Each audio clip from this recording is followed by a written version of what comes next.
Hello everyone, welcome to my channel biology classy with साक्षी।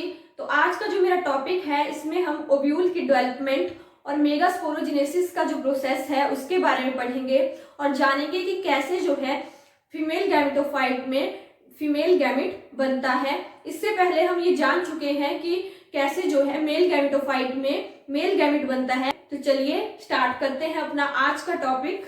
अभी तक हम पढ़ चुके हैं कि मेल गैमेट कैसे बनता है। अब जो है हम अगर आए कि फीमेल गैमेट कैसे बनेगा, तो ये जो है पिस्टिल है, ठीक है, या कार्पल बोल सकते हैं हम इसको, या पिस्टिल बोल सकते हैं। 3 पार्ट्स होते हैं इसके मेन, अपर स्टिग्मा, ये जो लॉन्ग पार्ट है ये स्टाइल, और ये जो स्वोलन पार्ट है बेस में इसको क्या बोलेंगे हम, ओवरी। ठीक है, ओवरी के अंदर क्या होते हैं, ओव्यूल। ओव्यूल को मेगास्पोरेंजियम भी बोल सकते हैं, और ये जो कैविटी है पूरी ओवरी में इसको क्या बोलेंगे, लोक्यूल। तो हमने मेल गैमेट जब बनाया था तब हमने वो किसमें बनाया था, माइक्रोस्पोरेंजियम में जो है माइक्रोस्पोर मदर सेल बनते थे, फिर उनसे जो है माइक्रोस्पोर्स बनते थे, फिर पॉलन ग्रेन्स बनते थे, फिर पॉलन ग्रेन्स में 2 सेल बनते थे, जनरेटिव सेल से जो थे मेल गैमेट्स बनते थे। ठीक है, तो एक तरह से माइक्रोस्पोरेंजियम में मेल गैमेट बने, और जो मेगास्पोरेंजियम है उसमें जो है फीमेल गैमेट बनता है। तो आज का जो हमारा टॉपिक है वो यही है कि मेगास्पोरेंजियम में फीमेल गैमेट कैसे बनेगा। इस डायग्राम में मैंने ओवरी की जो स्ट्रक्चर है उसको बड़ा करके बनाया है ताकि हम ओवरी के अंदर का जो स्ट्रक्चर है उसके बारे में पढ़ सके। इस डायग्राम में मैंने एक ओव्यूल की स्ट्रक्चर बनाई है। ओव्यूल की ओवरी में जो है ओव्यूल एक या एक से ज्यादा हो सकते हैं। ऐसे प्लांट्स जिनमें जो है एक ओव्यूल होता है, जैसे कि वीट, पैडी, मैंगो, ठीक है, और कुछ प्लांट्स की ओवरी में क्या होते हैं, एक से ज्यादा ओव्यूल भी हो सकते हैं, जैसे कि वाटरमेलन, ऑर्किड्स, पपाया जैसे, उनमें जो है एक से ज्यादा ओव्यूल होते हैं ओवरी में। तो हम यहाँ पे सिंगल ओव्यूल को ही डिस्कस करेंगे ताकि अच्छे से जान सकें। ठीक है, तो सबसे नीचे आप देख सकते हो मैंने प्लेसेंटा बनाया है। The ovule is a small structure attached to the placenta by means of a stalk called funicle. Funicle जो है एक स्टॉक है जो क्या करता है, प्लेसेंटा और ओव्यूल को आपस में ज्वाइन करता है। The body of the ovule fuses with the funicle in the reason called hilum. Ovule body जब फ्यूनिकल के साथ जहां पे फ्यूज होती है उस रीजन को क्या बोलते हैं, हाइलम। ठीक है, उस रीजन को हाइलम बोलते हैं जहां पे जो है ओव्यूल और फ्यूनिकल, ओव्यूल और उसका जो स्टॉक है वो आपस में ज्वाइन करते हैं। Thus hilum represent the junction between the ovule and funicle. Ovule और फ्यूनिकल के बीच में जो जंक्शन है उसको हाइलम बोलते हैं। Each ovule has 1 or 2 protective involves called integuments. Megasporangium या ओव्यूल की जो कवरिंग होती है उसमें जो है एक या एक से 2 कवरिंग भी हो सकती हैं, यूनिटेगमिक भी हो सकता है, बाइटेगमिक भी हो सकता है, या एटेगमिक भी हो सकता है ओव्यूल, है ना। इसके बारे में हम पढ़ चुके हैं, पिछली वीडियो में हमने ओव्यूल के टाइप्स डिस्कस करे थे, तो वहां पे मैंने ये सब बताया था। तो इसकी जो कवरिंग होती है आउटर, जो प्रोटेक्टिव होती है, प्रोटेक्शन प्रोवाइड करती है मेगास्पोरेंजियम को, ओव्यूल को, उनको क्या बोलते हैं, integuments. Integuments encircle the ovule except at the tip where a small opening called the micropyle is organized. Integuments जो हैं एक स्मॉल ओपनिंग छोड़ देते हैं, ठीक है, पूरी तरह से ये आपस में मिले नहीं होते हैं। तो यहाँ से जो ओपनिंग होती है इसको क्या बोलते हैं, माइक्रोपाइल। पॉलिनेशन के टाइम जब पॉलन ट्यूब बनती है तब वो यहीं से जो है एंटर करती है ओव्यूल के अंदर। Opposite the micropylar end is the chalaza representing the basal part of the ovule. यहाँ पे माइक्रोपाइल है तो इसके अपोजिट जो पोर्शन होगा उसको क्या बोलेंगे, चलेजा। Enclosed within the integuments is a mass of cells called nucellus. Cells of the nucellus have abundant reserve of food materials. जो अंदर के जो ये सेल्स आप देख रहे हो इस पोर्शन को क्या बोलते हैं, न्यूसेलस। और इस न्यूसेलस में क्या होते हैं, न्यूट्रिटिव टिश्यू होते हैं, या हम बोल सकते हैं रिजर्व फूड मटेरियल रहता है, जो कि क्या करता है, न्यूट्रिशन प्रोवाइड करता है और प्रोटेक्शन भी प्रोवाइड करता है एम्ब्रियो सैक को। Located in the nucellus is the embryo sac और फीमेल गैमेटोफाइट। जो न्यूसेलस है, जो सेंट्रल पोर्शन है ओव्यूल का न्यूसेलस, उसमें जो है क्या होता है, एम्ब्रियो सैक होता है और इसको जो है फीमेल गैमेटोफाइट भी बोलते हैं। इसके अंदर जो है, जो एम्ब्रियो सैक है, इसमें जो है फीमेल गैमेट बनता है। इसी के बारे में हम डिस्कस करेंगे कि कैसे एम्ब्रियो सैक बनता है और कैसे उसमें फीमेल गैमेट बनता है। Megasporogenesis, the process of formation of megaspores from the megaspore mother cell is called megasporogenesis. Ovules generally differentiate a single megaspore mother cell in the micropylar region of the nucellus. It is a large cell containing dense cytoplasm and a prominent nucleus. The megaspore mother cell undergoes meiotic division. Meiosis result in the production of 4 megaspores. इस diagram से हम megasporogenesis का जो process है उसको समझने की कोशिश करते हैं। ये देखो, ये एक ओव्यूल है, ओवरी में ये प्लेसेंटा है, बेस में। प्लेसेंटा की पोजीशन ओवरी में कहीं भी हो सकती है, मैंने बेस में लगाया है तो मैंने इसमें सिंगल ओव्यूल बनाया है। हम पढ़ चुके हैं कि न्यूसेलस जो है सेल डिवीजन हुई होती है उसमें और वो सेल से भरा होता है ना।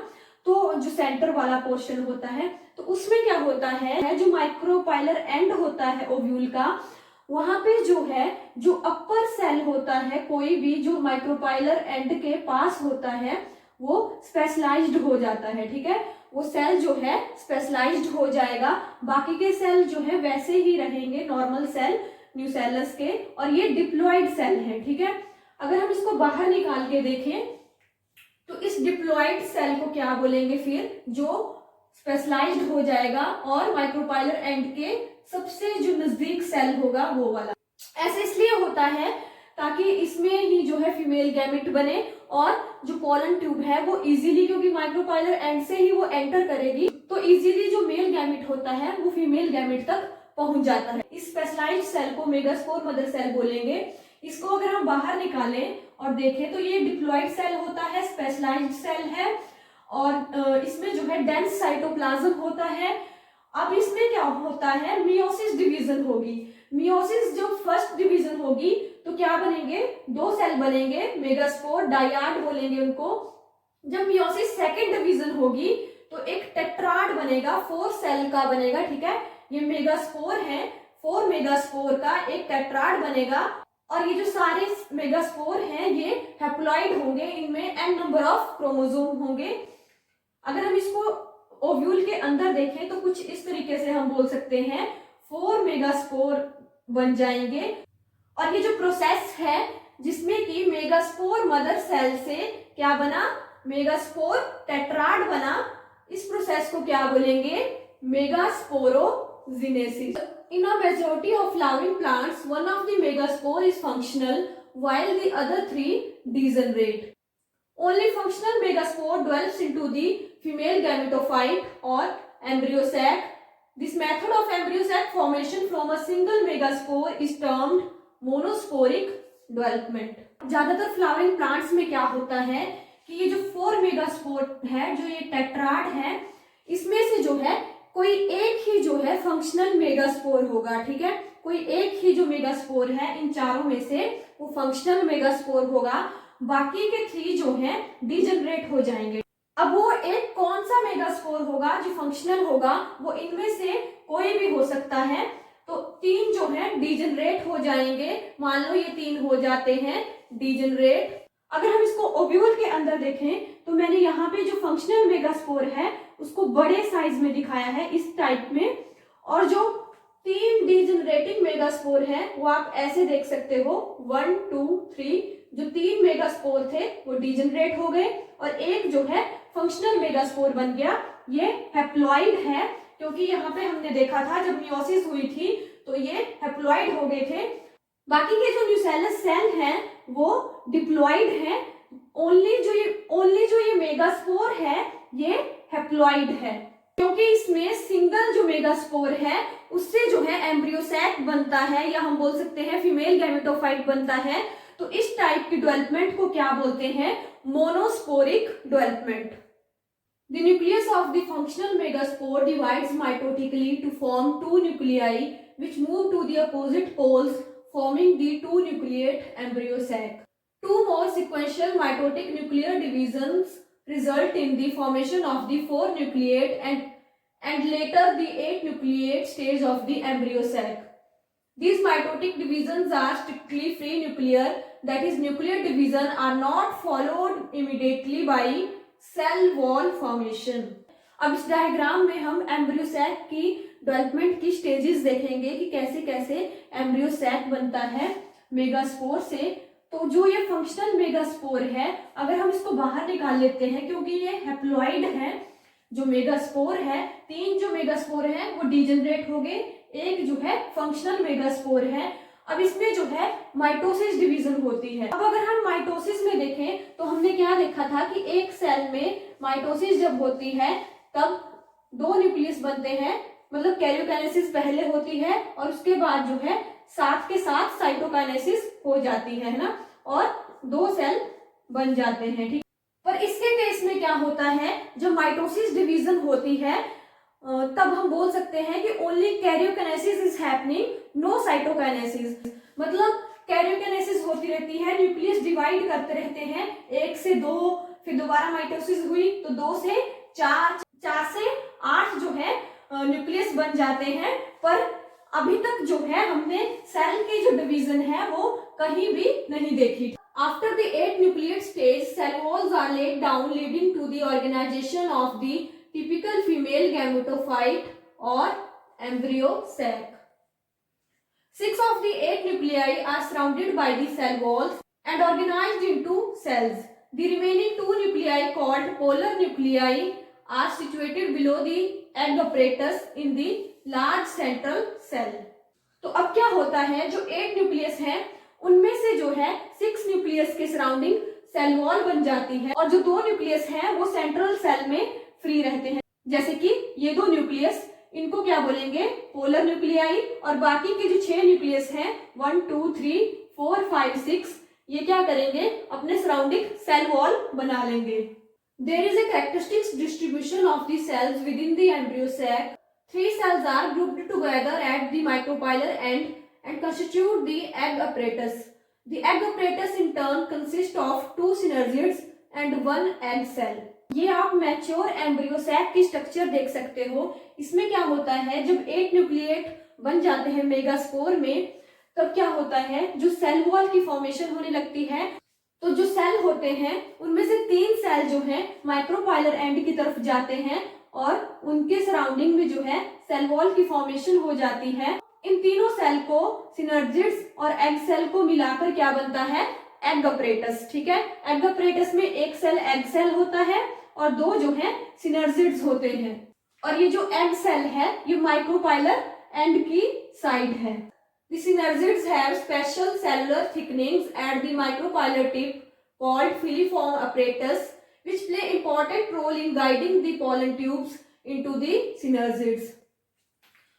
जो सिनर्जिड्स होते हैं उनमें फिंगर लाइक स्ट्रक्चर होती है, जिनको कि क्या बोलते हैं, फिलीफॉर्म एपरेटस बोलते हैं।